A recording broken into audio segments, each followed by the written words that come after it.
Hello everyone friends आज के इस वीडियो में हम बात करने वाले हैं यूजीसी नेट जेआरएफ के बारे में। दोस्तों आप सभी को पता होगा कि जो जेआरएफ का पेपर होता है या नेट का जो पेपर होता है वो साल में 2 बार होता है और हो सकता है कि आप में से बहुत सारे स्टूडेंट इसकी तैयारी कर रहे होंगे। तो दोस्तों आज इस वीडियो में हम यही जानेंगे कि बेसिकली हमें कहाँ से क्या क्या तैयारी करी जा सकती है। दोस्तों जैसे कि हमारे जितने भी स्टूडेंट हैं जब पेपर देते हैं तो मुझसे जनरली बात करते हैं, मैम पेपर बहुत टफ आया।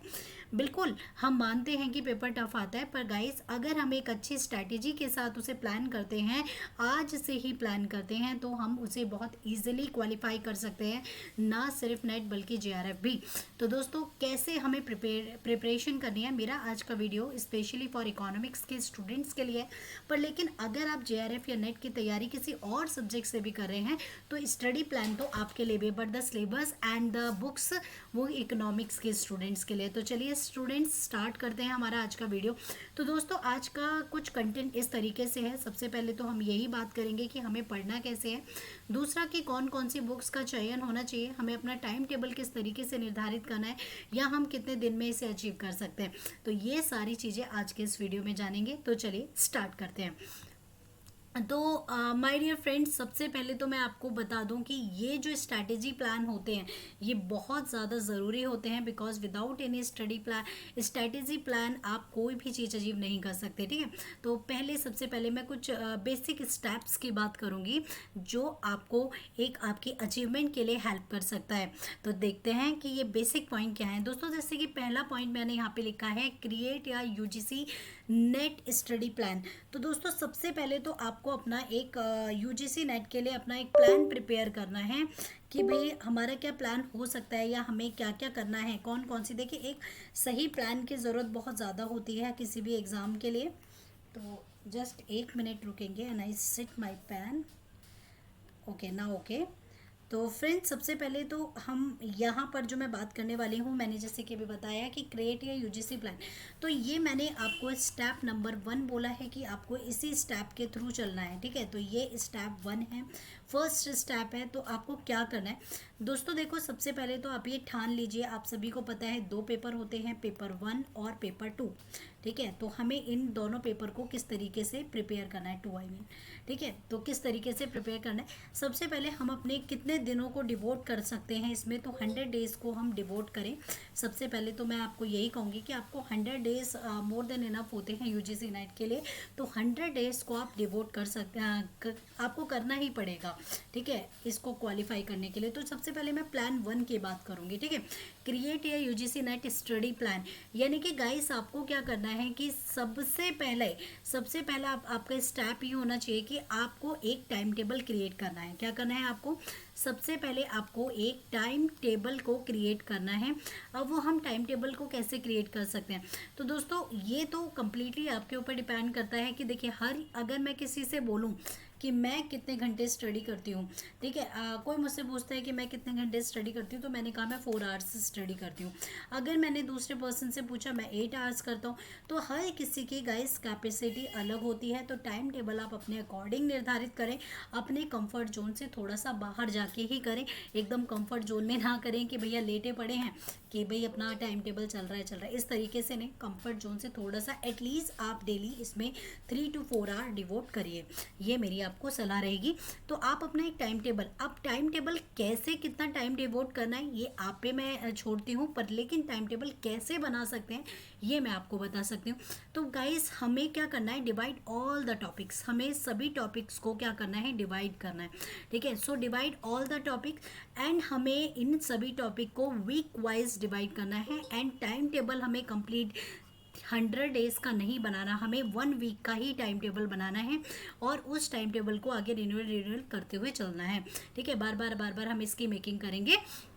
तो आपको क्या करना है, 1 वीक का टाइम टेबल बनाना है जिसमें कि आपको अपने ऑल द टॉपिक्स को, जो भी आपके टॉपिक हैं उन्हें डिवाइड कर लेना है।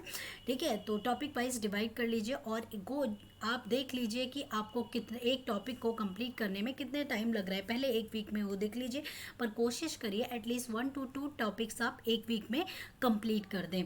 ठीक है, तो इसके बाद दोस्तों हमारा सेकंड स्टेप क्या आना चाहिए, इसी के साथ साथ हमें देखना पड़ेगा कि हमारा सिलेबस क्या है, क्योंकि गाइस विदाउट द सिलेबस, हालांकि मैं भी अभी आपको सिलेबस बताऊंगी कि सिलेबस क्या होना चाहिए, क्या है इसका एक्चुअली। तो गाइस ऑथेंटिक सिलेबस बहुत ज़्यादा इंपॉर्टेंट रोल प्ले करता है, क्योंकि ये एक तरीका है जो आपको बताएगा कि आपको क्या और कितना करना है। ठीक है, आपने अनलिमिटेड पढ़ लिया उसका कोई फ़ायदा नहीं है, आप एक ऑथेंटिक सिलेबस को ज़रूर देखें। ठीक है, जो कि अभी मैं आपको बता भी दूंगी, और आप चाहें तो यूजीसी नेट की साइट पे जाके भी इसे देख सकते हैं। ठीक है, इसके बाद गाइस हमारा देखिए फर्स्ट प्लान हमारा क्या हो गया कि हमें सबसे पहले टाइम टेबल क्रिएट करना है, वीक वाइज अपने टॉपिक्स को डिवाइड कर लेना है, उसके बाद अपने सिलेबस को कम्प्लीटली लिख लेना है। आप चाहो तो अपनी स्टडी टेबल के आसपास किसी भी वॉल पे उसे क्या कर सकते हो, चिपका सकते हो। ठीक है, लिख लेना है। ठीक है, तो गाइज ये जैसे जैसे मैं आपको एग्जैक्टली बता रही हूँ, अगर आप एग्जैक्ट प्लान को फॉलो करते हैं तो आप बहुत जल्दी, या फिर आप अपने फर्स्ट अटैम्प्ट में ही क्वालिफाई कर लेंगे, पर लेकिन आपको पूरी ईमानदारी और निष्ठा के साथ ही काम करना है। ठीक है, तो दोस्तों इसके बाद आपको अपने समराइज नोट्स बनाने हैं। ठीक है, तो जैसे जैसे पढ़ते जाते हैं वैसे हमारी समरी तैयार होती जाती है और हमें उसके नोट्स प्रिपेयर करने हैं, यानी कि आफ्टर द सिलेबस हम जब पढ़ने बैठेंगे, अपना 1 वीक कंप्लीट करेंगे, तो हम उसके समरी नोट्स भी बनाएंगे। मैं अपना एक तरीका बता देती हूँ आपको। मेरा एक तरीका ये है कि जब भी मैं अपनी समरी नोट बनाती हूँ तो मैं अपनी किताब को खोलती हूँ, जहाँ पे भी मुझे लगता है कि भाई ये इंपॉर्टेंट है, तो छोटा सा एक पेपर लेके स्टेपल उसी पेज पे कर देती हूँ, बुक में ही लिखकर। तो आप चाहें तो इस तरीके को भी अपना सकते हैं, इट्स अमेजिंग। ठीक है, तो इसके बाद हमें क्या करना है गाइस, समटाइम्स कई बार ये होता है नेक्स्ट स्टेप समरी के बाद, स्टेप नंबर 1 में ही कई बार ऐसा होता है कि guys we know some topics. ठीक है, तो हमें कुछ पता होता है कुछ टॉपिक्स के बारे में, बट लेकिन गाइस हम क्या करते हैं उन पे थोड़ी सी हम लेस अटेंशन उसको हम देते हैं, पर लेकिन आपको ऐसा नहीं करना। आपको क्या करना है, give equal attention to all the topics. Okay, आपको इक्वल अटेंशन देनी है सभी टॉपिक को, क्योंकि गाइस जब हम पेपर देने जाते हैं ना तो हम देखते हैं कि अरे यार ये तो आता था, उसके बाद भी नहीं हुआ। क्यों नहीं हुआ? क्योंकि हमने उसे इक्वल अटेंशन ही नहीं दी। हमें लगा कि हमें आता है, पर जो नहीं आता था उसके बारे में हम क्या हो गए, पारंगत हासिल कर ली है, पर लेकिन जो आते थे उसको भूल चुके हैं। तो सो गाइस मेरी आपके लिए सलाह यही रहेगी कि आप इसमें इक्वल अटेंशन दें। इसके बाद guys explore all the aspects. ठीक है, ठीक है, आपको ऐसा नहीं करना है कि आपको किसी भी चीज़ को जब पढ़ना है तो don't depend on one book. कभी भी एक बुक पे डिपेंडेंसी रखना गलत है, कभी भी एक सोच पे भी डिपेंडेंसी रखना गलत होता है। इसीलिए आपको ऑल एस्पेक्ट्स भी देखने हैं। कुछ चीज़ों के लिए आप विकिपीडिया यूज़ कर सकते हैं, सम वीडियोस लिंक कर सकते हैं, मेरे वीडियोस देख सकते हैं, या जो भी आपको बेटर लगता है। ठीक है, तो आपको अलग अलग चीज़ों से भी उनके बारे में पढ़ना है। ठीक है, और भैया सभी पेपर के लिए आपको अपडेट रहना तो बहुत ही ज़रूरी होता है, तो वो एक कॉमन चीज़ है। इसके बाद सेकंड स्टेप जो गाइस हमारा होता है कि UGC net full syllabus, and ये तो मैंने आपको बता ही दिया, इसमें भी आपको सिलेबस अपना रखना है। और गाइस कंप्लीट प्रीवियस ईयर पे क्वेश्चन पेपर, आपको क्या करना है, प्रीवियस ईयर क्वेश्चन पेपर पे कंप्लीटली ध्यान देना है। ओके, कंप्लीटली ध्यान देना है प्रीवियस ईयर क्वेश्चन पे। आप कितने ईयर के करें तो 10 ईयर्स के करेंगे, पर लेकिन कब करेंगे, उसका राइट टाइम जब आएगा जब आपका सिलेबस कंप्लीट हो जाएगा। क्योंकि जब तक सिलेबस कंप्लीट नहीं होगा तो हमें प्रॉब्लम्स फेस करनी पड़ेंगी। पर लेकिन ऐसा नहीं है गाइस कि हमें प्रैक्टिस क्वेश्चन सही करने, जब हम अपने वीक वाइज मतलब टॉपिक्स करेंगे तो उसी वीक के अंदर 1 डे या फिर 2 डे में हमें उसी जो यूनिट हमने की है उसी के प्रैक्टिस क्वेश्चंस को दोहराना है। ठीक है, तो ये आपको करना है। इसके बाद 10 ईयर्स के कर लेंगे, फिर हमारा रिवीजन आएगा। ठीक है, तो रिवीजन जब हमारा आएगा, मैं आपको एक सलाह और देना चाहूँगी, जब भी आप पढ़ रहे हो तो 2 टेबल भी बना लें अगर पॉसिबल हो तो। वहाँ पे देख लें कि कौन से टॉपिक आपके लिए बहुत ईजी हैं और थोड़े से डिफ़िकल्ट हैं। डिफ़िकल्ट टॉपिक को एक कॉलम में लिख लें, ताकि जब आप रिविज़न करेंगे तो आपको वो डिफ़िकल्ट टॉपिक्स दिख जाएँ और रिविज़न में आप उनको थोड़ी सी ज़्यादा अटेंशन दें। ठीक है, तो ये आपके लिए बेहतर हो जाएगा उस समय पे, क्योंकि भैया ऑलरेडी आप आपको 2 से 2.5 महीना हो चुका होगा, ठीक है। तो अब इतने में हो सकता है कि आप इन डिफ़िकल्ट टॉपिक्स के बारे में कुछ चीज़ें भूल गए हो, तो उनको अलग से जब भी पढ़ रहे हो अपने समरी के साथ में नोट डाउन करते हुए चलें, ठीक है, ताकि जब आप रिवीजन करें तो आप एक स्पेशल अटेंशन उन टॉपिक्स को भी दे पाएँ, ठीक है। तो ये एक तरीका हो गया कि आप इस तरीके से अपने उनको वो कर सकते हैं। इसके बाद गाइस अगर मैं यहाँ पे बात करूँगी यूजीसी नेट के पैटर्न की, तो दोस्तों आई होप कि ये स्टडी प्लान आपको समझ आया होगा। देन इम्पोर्टेंट यही होता है गाइस, देखिए किसी भी एग्ज़ाम को अगर आप देने जा रहे हैं तो सबसे इम्पोर्टेंट चीज़ यही है कि आप उसको किस तरीके से प्लानिंग के साथ करते हैं। देखिए विदाउट प्लानिंग तो देश नहीं चल पाता, घर नहीं चल पाता, तो एक एग्ज़ाम कैसे क्वालिफाई होगा, है ना। तो प्लानिंग तो करनी पड़ेगी। इसके बाद नेट एग्ज़ाम का क्या पैटर्न होता है, तो गाइस हाँ, the very most important guys कि इस एग्ज़ाम में किसी भी प्रकार की कोई नेगेटिव मार्किंग नहीं होती। There is no penalty on the incorrect questions, sorry incorrect answers. तो आप इनमें कोई भी क्वेश्चन नहीं छोड़ेंगे। जब आप पेपर देने जाएंगे तो आपको attempt all the questions, okay, सभी क्वेश्चंस को आपको अटैम्प्ट करना है। इसके बाद नेट एग्ज़ाम का क्या पैटर्न हो सकता है, तो इसमें पैटर्न पे बात करेंगे। तो गाइस देखिए पेपर 2 होते हैं, पेपर 1 और पेपर 2, एंड टोटल टाइम जो होता है वो 3 आवर्स का आपके पास टाइम होता है। पेपर 1 जो होता है गाइस वो आपके सब्जेक्टिव नहीं होता, ठीक है।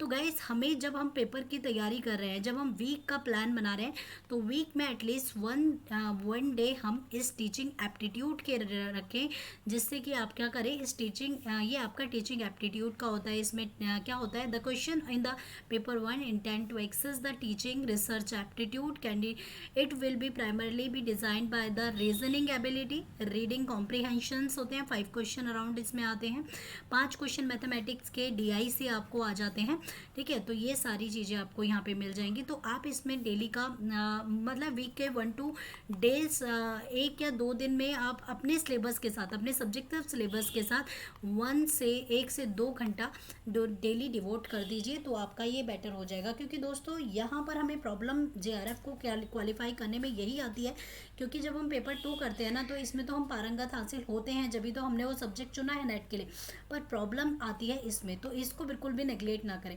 इसको साथ साथ लेके चलें, ठीक है। तो मैं इसकी कंप्लीट सीरीज़ भी डालूंगी, तो आप मेरे साथ भी प्रिपेयर कर सकते हैं। इसके बाद आता है, और हाँ इसमें टोटल मार्क्स होते हैं 100 मार्क्स के, नंबर ऑफ क्वेश्चन 50 होते हैं।